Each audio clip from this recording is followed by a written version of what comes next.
Hi everyone, welcome back to Accent Classes. This is Saksham, and today we are covering important questions of chapter number 3, Civics, class 9th. So today we are covering important questions of electoral politics. इस chapter के हम important questions करने वाले हैं. So let's get started. But first of all, please do like the session, share it among your friends, and subscribe to the channel so you won't miss any update regarding the study material. So let's get started.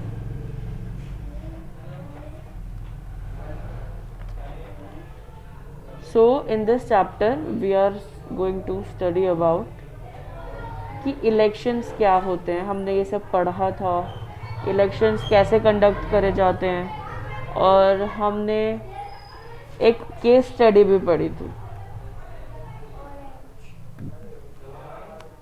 तो अब हम उसके ही important questions देखते हैं. So first question is yes, which party has been ruling Haryana since 1982. यानी कि 1982 से लेकर अब तक कौन सी पार्टी रूल कर रही थी हरियाणा में? The answer is Congress party. Okay, next question.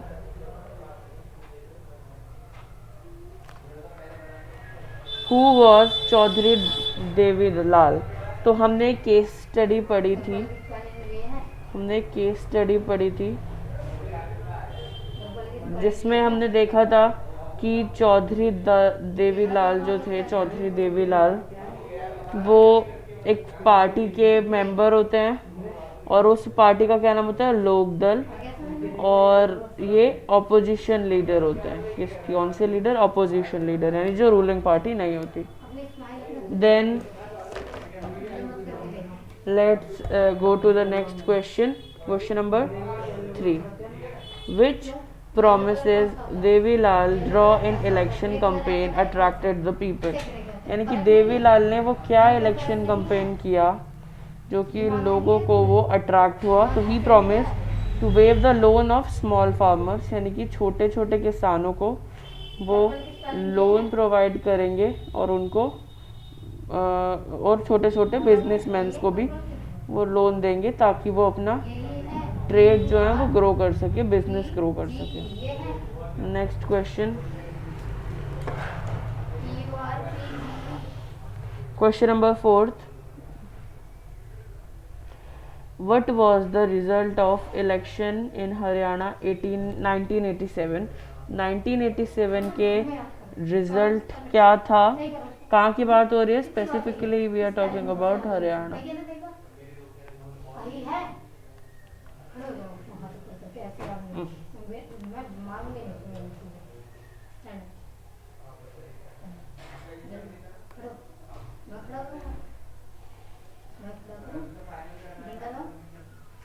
Yes.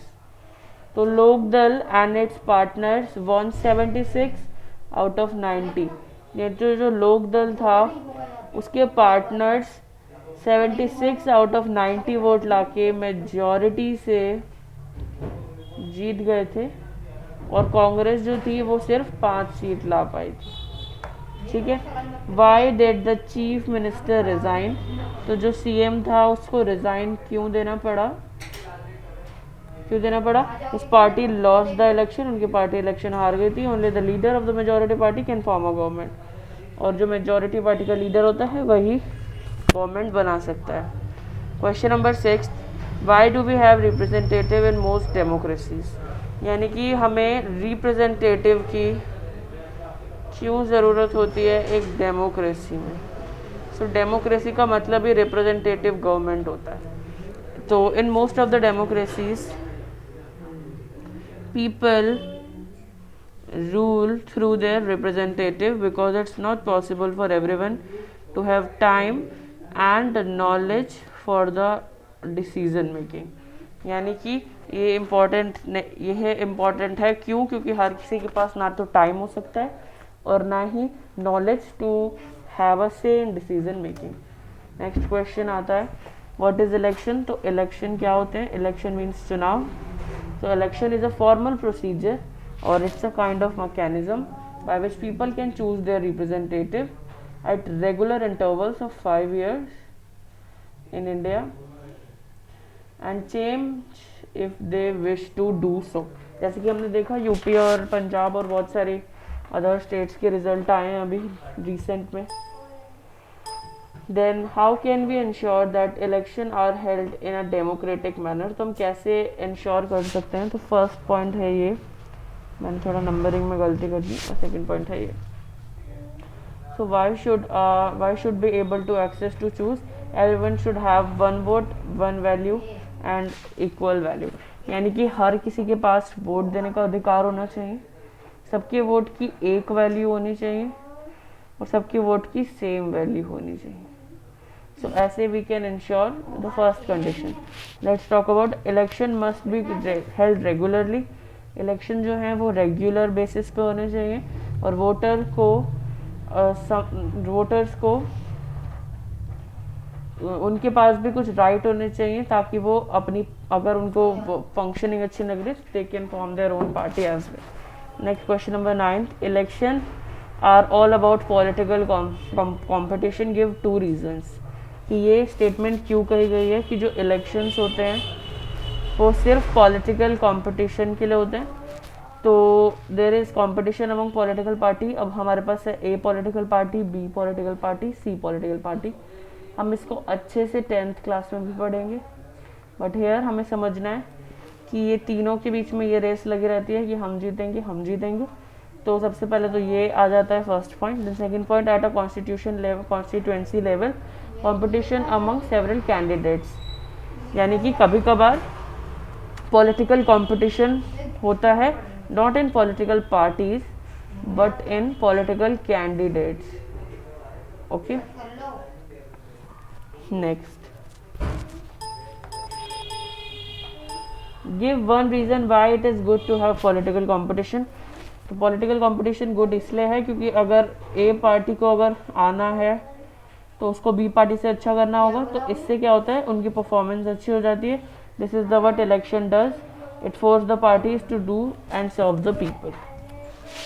Then what is a constituency. तो कॉन्स्टिट्यूएंसी क्या होती है? तो इंडिया में जब इलेक्शन कंडक्ट कराने होते हैं, India is a very large country,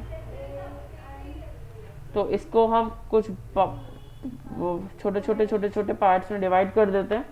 तो हर एक पार्ट को हम इलेक्टोरल कॉन्स्टिट्यूएंसी बोलते हैं।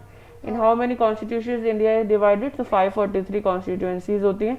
इसमें से हर एक एमपी आता है, एमपी यानी member of parliament.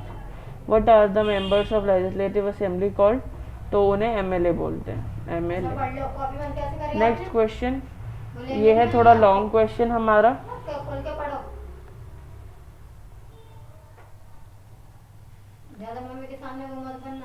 Next question, what do you mean by election. तो मैंने इलेक्शन आपको पहले बता दिया और ये इलेक्शन में ज़रूरी क्यों है। तो ये दोनों क्वेश्चन क्लब करके भी आ सकते हैं 1+2 के फॉर्मेट में, तो you can check it out, you can take a screenshot.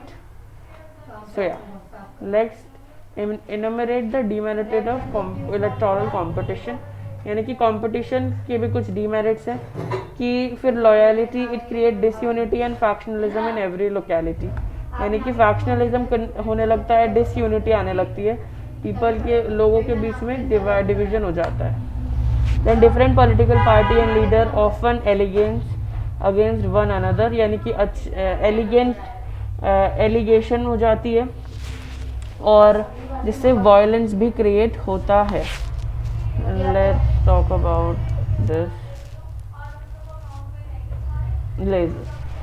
It is often said that pressure is to win electoral does not allow sensible long term policies। यानी कि वो sensible long term policies की जगह what they used to do वो short term policies निकालते हैं जिससे लोगों को दिखे कि उन्होंने क्या क्या काम करा है। तो यार these are the 3 points that you are supposed to write when this question is come। next, so this is all about today's lecture. We have covered we have covered two long question,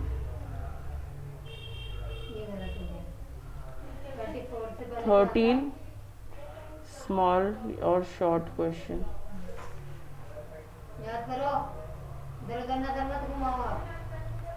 So this is all about today's lecture.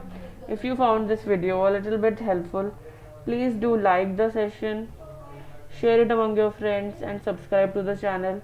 And yeah, thank you for watching this video. Thank you so much. Bye.